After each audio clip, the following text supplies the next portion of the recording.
স্বাগত এশিয়ান নিউজে আপনাদের সঙ্গে আছি আমি মিতা মৌসুমী। চলে যাচ্ছে বিস্তারিত সংবাদে।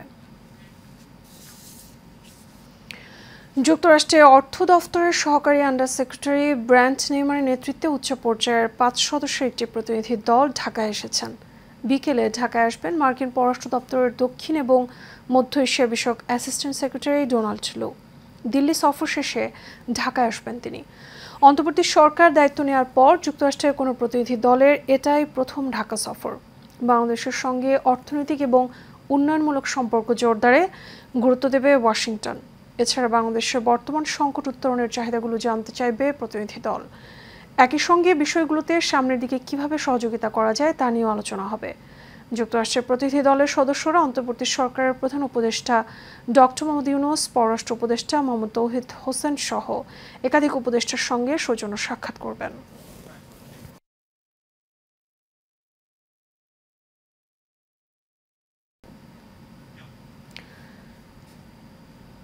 ভারী বৃষ্টির কারণে চট্টগ্রাম বিভাগ সহ দেশের উপকূলীয় এলাকায় বন্যার ঝুঁকি রয়েছে জানিয়ে ওইসব এলাকার কর্মকর্তা কর্মচারীদের ছুটি বাতিল করেছে বন্যা পূর্বাভাস ও সতর্কীকরণ কেন্দ্র।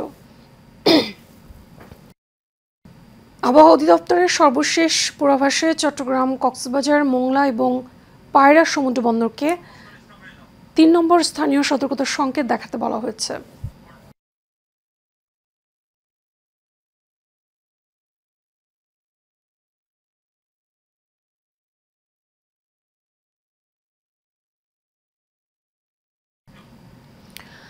আবারও বিরতিহীন ভারী বর্ষণে ডুবে গেছে কক্সবাজারের অধিকাংশ নিম্ন এলাকা। প্লাবিত হয়েছে জেলার 8 উপজেলার প্রায় 200 গ্রাম। কিছু কিছু এলাকায় নেই বিদ্যুৎ এবং মোবাইল ফোনের নেটওয়ার্ক। কক্সবাজার প্রতিনিধি মোহাম্মদ শফিকের প্রতিবেদন। বিস্তারিত জানাচ্ছেন আরফে ইসলাম হিমু।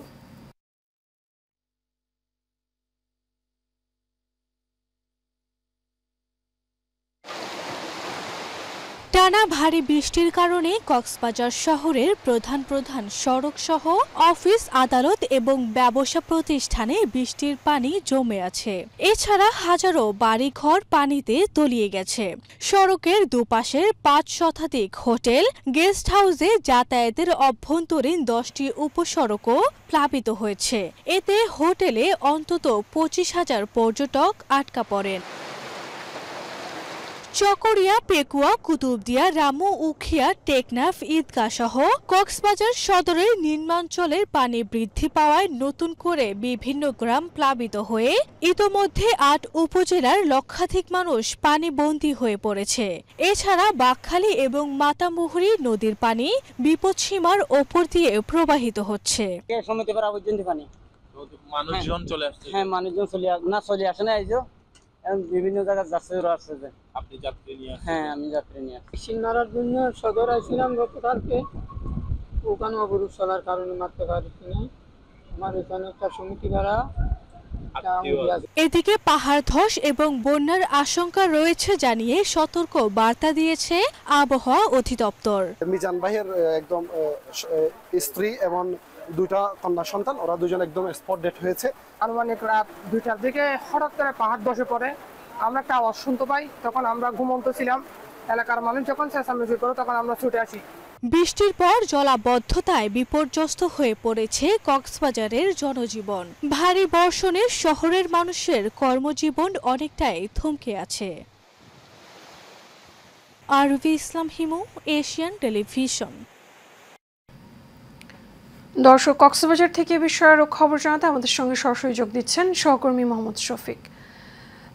শফিক, আমরা যেমনটা জানি যে কক্সবাজারের অধিকাংশ নিম্নাঞ্চল ডুবে গেছে। আপনার কাছে জলাবদ্ধতার সবশেষ কি তথ্য আছে? হ্যাঁ, আপনাকে ধন্যবাদ।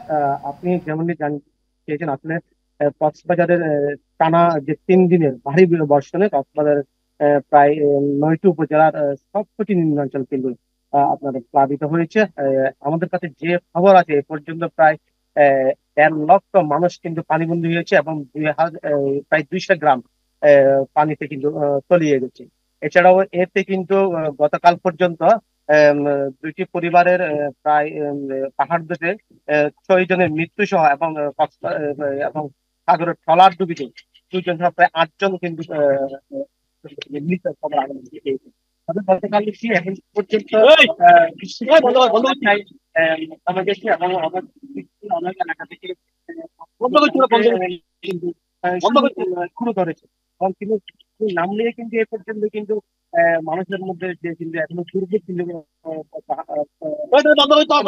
আরেকটি খবর আমরা কক্সবাজারের এখানে যে আমাদের কাছে যে সকালে যে আপডেট ছিল প্রায় মাছ শিকার করতে গিয়ে প্রায় 500 জেলে সেখানে কিন্তু নিখোঁজ হয়েছে 13টি ট্রলার কিন্তু এ পর্যন্ত কিন্তু তারা কিন্তু কাটে ফিরিয়ে। তবে এই সবচেয়ে যে আপডেট আমরা কক্সবাজারের বোট মালিক সমিতির সাধারণ সম্পাদক দেলোয়ার হোসেন আমাদের পাশে রয়েছে, উনি সাথে কথা বলবো। আসলে এই আপনি জানেন এ পর্যন্ত আমরা যেটুকু জানি কক্সবাজারের অনেক ট্রলার কিন্তু সাগর হয়ে গেছে। তো আপনার কাছে কি আপডেট আছে এবং কয়জন মারা জীবন এখন নিখোঁজ নেই? আমার কাছে দুপুর 12টা পর্যন্ত যে নিউজ আছে তার মধ্যে আমরা শুধু 30 জনের একটা ট্রলার ছাড়া বাকি সব ট্রলার ফিরিয়েছে এবং আমাদের যে 8টা ট্রলার কক্সবাজার উপকূলে নিয়োজিত অবস্থায় আছে সেই ট্রলার গুলো নিয়োজিত হওয়ার কারণ হলো আমাদের যে চ্যানেলের অবহেলিত কক্সবাজার চ্যানেলটা ভরাট হয়ে গেছে। যদিও বা সরকারের সরকার প্রকল্পে কোটি কোটি টাকা বিয়োগ করলেও আমাদের জেনেদের জন্য আমাদের কক্সবাজারে যারা এই মাছ ধরে নির্বাহ করে তাদের জন্য কোনো চ্যানেলের পর্যাপ্ত চ্যানেলের কোনো ব্যবস্থা করে যার কারণে প্রতি বছর আমাদের ছেলেরা ওখানে সাগরে মাছ ধরে কক্সবাজার ফিরে আসার সকালে ওরা জীবন বিপন্ন হয় ওনাদের। এবং আমাদের এই যে বর্তমানে আমার 30 জন জেলে নিয়ে একটা শুধু বর্তমানে সাগরে নিখোঁজ হয়েছে আর বাকিগুলো সব মশলা ফিরে এসেছে। আর আমাদের কক্সবাজারের যে রাডার স্টেশন আছে সেটা অনেকদিন ধরে সেটা অকেজ অবস্থায় আছে। আমরা যে আবহাওয়ার বার্তা সেটা আমরা সঠিকভাবে পাই নাই। আমরা সেটা বিস্তারিত না জানাতে, ঝড়ের গতিবেগ না জানাতে আমরা আমাদের জেলেরা পরিবার এই যে ঝড়ের কবলে পড়ে প্রাণ হারান। ধন্যবাদ আমাদেরকে সাথে যুক্ত হয়েছিলেন। হ্যাঁ, আপনি শুনছিলেন যেভাবে যে আসলে তাদের এই মুহূর্তে একটি ট্রলার সাগরে নিখোঁজ রয়েছে এবং সেখানে প্রায় 15 জন মাঝি মারলে এখনো পর্যন্ত কোনো খবর পাবে নেই। এর কারণে কিন্তু তাদের পরিবার কিন্তু উদ্বিগ্ন উৎকণ্ঠা রয়েছে। তো এই ছিল কক্সবাজার থেকে আসলে ভোজ আবহাওয়ার সর্বশেষ তথ্য। শফিক, আপনাকে ধন্যবাদ। নোয়াখালীতে গত দুদিনের বৃষ্টিতে 8 উপজেলায় সার্বিক বন্যা পরিস্থিতির অবনতি হয়েছে। জেলার 9টি উপজেলার মধ্যে 8টিতেই বন্যার পানি বেড়েছে। সবচেয়ে বেশি পানি বেড়েছে সেনবাগ, বেগমগঞ্জ, সদর, সোনাইমুড়ি এবং চাটখিলে। ফলে দুর্গত মানুষ সীমাহীন কষ্টে দিন যাপন করছেন। আশ্রয় কেন্দ্রগুলো থেকে বাসাবাড়ি ফিরে আবারও পানিবন্দী হয়েছে কয়েক হাজার পরিবার। জেলা আবহাওয়া অফিসের উচ্চ পর্যবেক্ষক আরজুল ইসলাম জানান, শুক্রবার দুপুর 12টা থেকে আজ দুপুর 12টা পর্যন্ত মাইজদিতে 124 মিলিমিটার বৃষ্টি রেকর্ড করা হয়েছে। জেলা প্রশাসক খন্দকার ইশতিয়াক আহমেদ বলেন, নোয়াখালীতে বন্যা পরবর্তী জলাবদ্ধতা আগে থেকেই ছিল। গতকাল বিকেল থেকে আবারও বৃষ্টি হচ্ছে। পরিস্থিতির অবনতি হলে জেলা প্রশাসন আগের মতোই মানুষের পাশে দাঁড়াবে।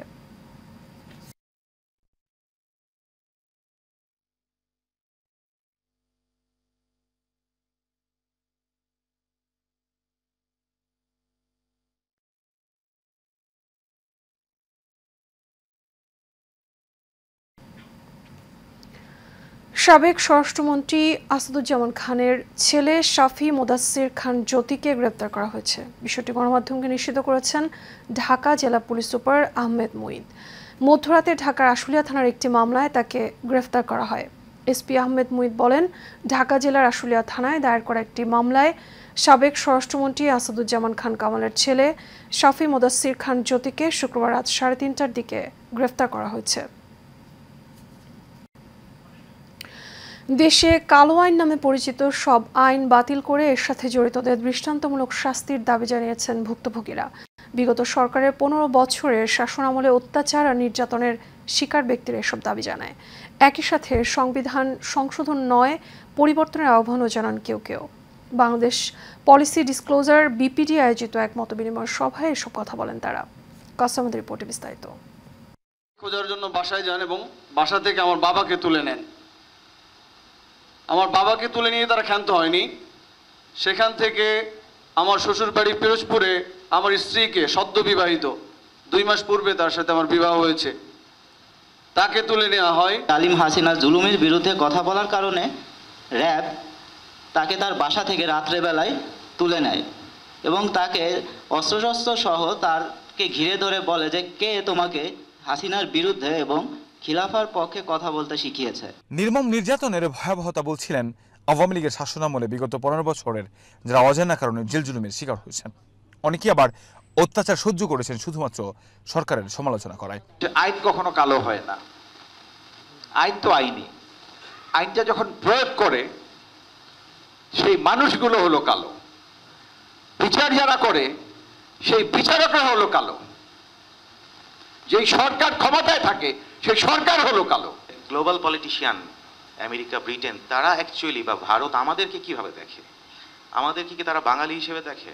নো, তারা আমাদেরকে দেখে একটা মুসলিম মেজরিটি, একটা ন্যাশন হিসেবে দেখে। পরবর্তীতে এসব লোকদের আইনি মারপেঁচে ফেলে দীর্ঘদিন আটকে রেখেছে আয়নাঘর থেকে শুরু করে জেল হাজতে। সরকারকে সুবিধা দিতে তৈরি করে সব আইনের বাতিল চান তারা।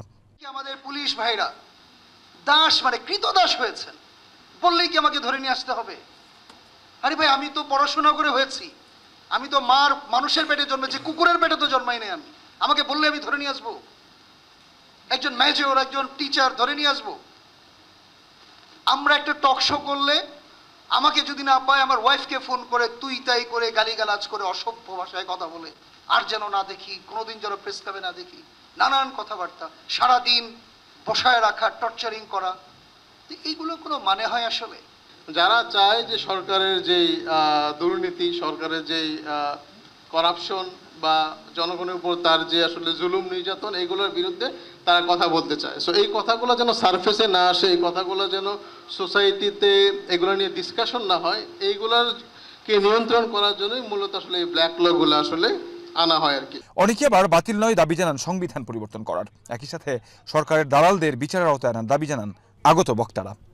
সংবিধানটা এত জগা খিচুড়ি, এটাকে ডাস্টবিনে ফেলা ছাড়া আপনি এটাকে কি করে সংশোধন করে কিছুই করতে পারবেন না। এর কোনো অংশতেই হাত দেওয়া যাবে না। আমার মতে সংবিধানকে ডাস্টবিনে ফেলে দিয়ে একটা 15 পৃষ্ঠার 10 পৃষ্ঠার অ্যাডেন্টারিম পিরিয়ডের জন্য একটা কনস্টিটিউশন করা উচিত। হিজবুত তাহরির বলেন, জামাত ইসলাম বলেন, বা বাংলাদেশের যে কোনো political party which is connected with Islam, তাদেরকে এইসব আইন দিয়ে কন্ট্রোল করে তাদেরকে ব্যান করা হয়, আনব্যান করা, এই করা হয়, সেই করা হয়। কাউসার আহমেদ, এশিয়ান টেলিভিশন, ঢাকা। আজ সাভারের আশুলিয়া এবং গাজীপুরের সকল শিল্প কারখানায় শান্তিপূর্ণভাবে কাজ শুরু হয়েছে। বৃষ্টি স্নাত সকালে শ্রমিকদের কারখানা যোগদানের চিত্র ছিল চোখে পড়ার মতো। গত কয়েকদিন নানা দাবি এবং অজুহাতে বেশ কয়েকটি কারখানায় দেখা দেয় শ্রমিক অসন্তোষ। অন্যদিকে নিরাপত্তাজনিত কারণেও কিছু সংখ্যক কারখানা বন্ধ রাখে কর্তৃপক্ষ। কারখানাগুলোতে নিরাপত্তা নিশ্চয়তা পেয়ে আজ সকল কারখানায় উৎপাদন শুরু হয়েছে। নিরাপত্তা নিশ্চিতে সেনাবাহিনী, বিজিবি, শিল্প পুলিশ এবং জেলা পুলিশের একাধিক টিম টহল দিচ্ছে। পুলিশ জানিয়েছে কোনো কারখানায় বিশৃঙ্খলার খবর পাওয়া যায়নি। নিরাপত্তাজনিত কারণে অল্প সংখ্যক কারখানা বন্ধ থাকলেও বাকি সব কারখানায় শান্তিপূর্ণভাবে চলছে।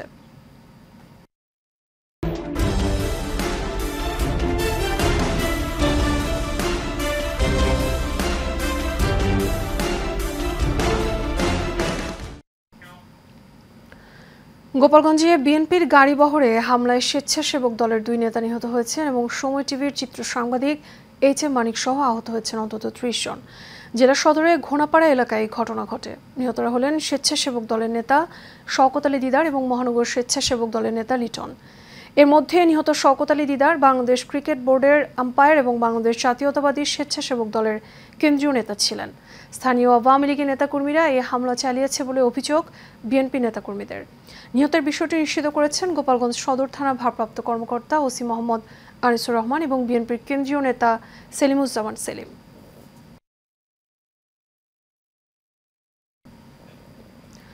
মুন্সিগঞ্জের টঙ্গীবাড়ি উপজেলার মহিলা ভাইস চেয়ারম্যান এমিলি পারভিনের বিরুদ্ধে মাদক ব্যবসা, অবৈধ সম্পদ অর্জন সহ নানান অভিযোগ উঠেছে।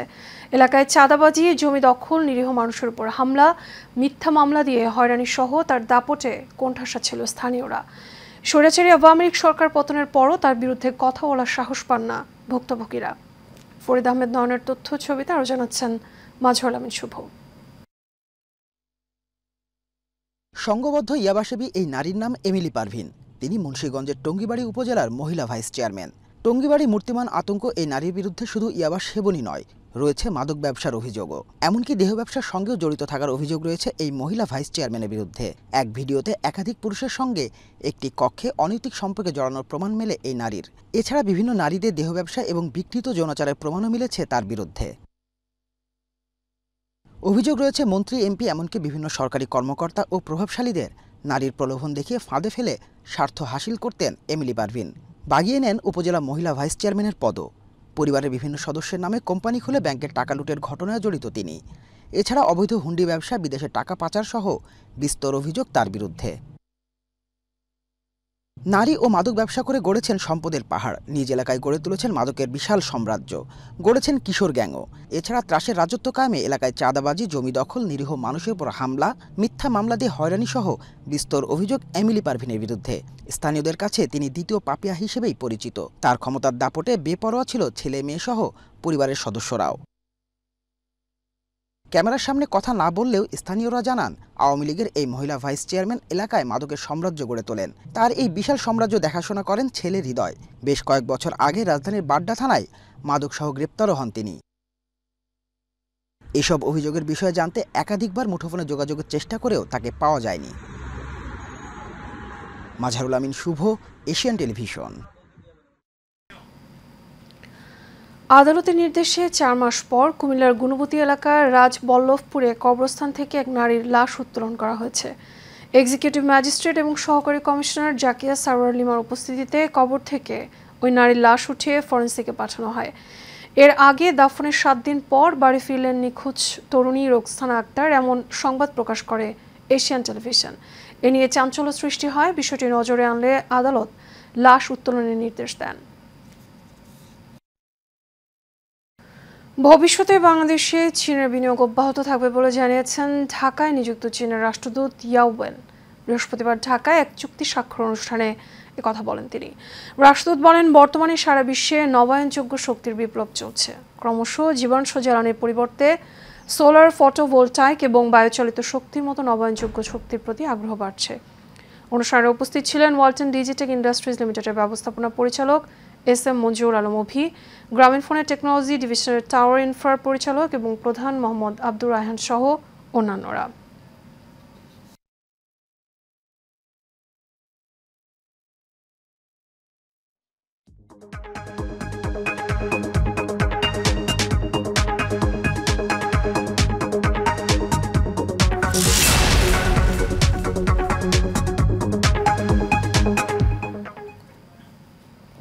এবার এক্সিম ব্যাংক বাণিজ্য সংবাদ।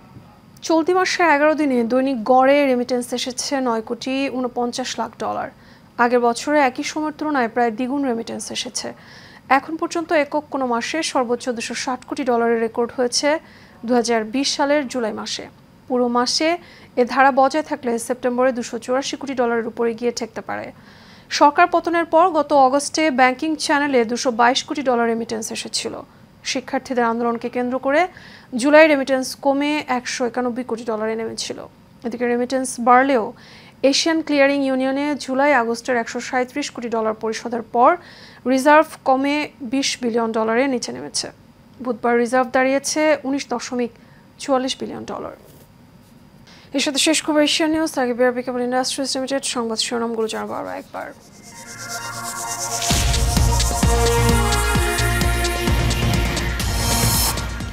ঢাকায় পৌঁছেছেন যুক্তরাষ্ট্রের উচ্চ পর্যায়ের 5 সদস্যের প্রতিনিধি দল। বিকেলে আসবেন ডোনাল্ড ট্রাম্প।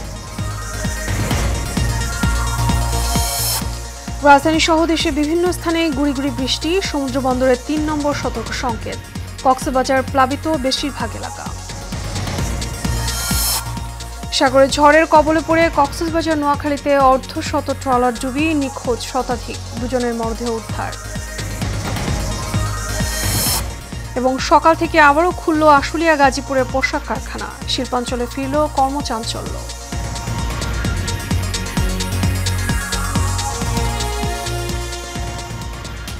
এশিয়া নিউজ এ পর্যন্ত। আমাদের পরবর্তী সংবাদ দেখার আমন্ত্রণ রইল। এতক্ষণ সাথে থাকার জন্য ধন্যবাদ সবাইকে।